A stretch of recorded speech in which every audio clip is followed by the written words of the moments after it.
with meteorologist Mike Hurd. We are still getting in lots of storm photos from the recent snow event last week and the aftermath. This one in particular I liked because I'm a Labrador Retriever guy, and this yellow lab having a little fun there south of Venice. Playing in the new snow. But there's not a lot of storm development upstream, so this week's weather pattern looks a little quieter. Strengthening west-southwesterly flow will bring some stronger surface winds, but not a lot of moisture across the region. But if you're traveling south of West Yellowstone into eastern Idaho, through Island Park, for example, this evening into tomorrow, there could be some pockets of freezing rain and a little bit of snow that could ice up area roadways. But blowing snow will be the bigger issue out towards Livingston and Big Timber. There are wind advisories and wind warnings out for that area coming up over the next 24 hours.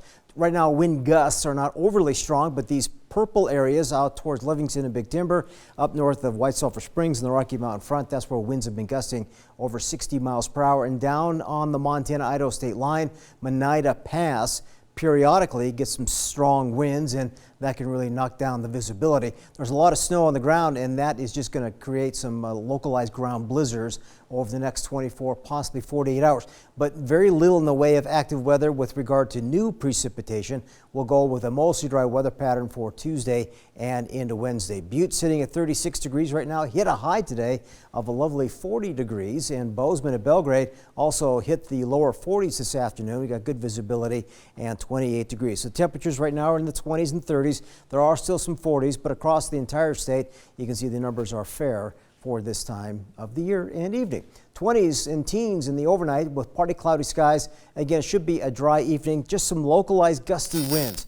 Not a widespread event, and there could be some patchy blowing snow both this evening and again tomorrow. Highs will try and get back up in the mid-30s through the lower 40s in the late afternoon.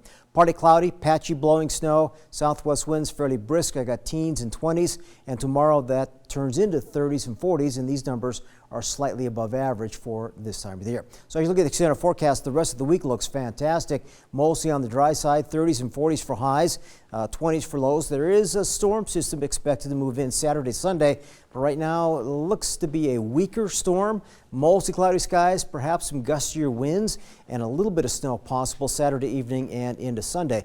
And for Butte, the probability of snow this weekend is rather low, but once you get behind that storm, temperatures will start to trend cooler next week. But lots of 30s and 40s for highs and teens and 20s at night. Dillon, breezy, dry, a few mountain snow showers this weekend.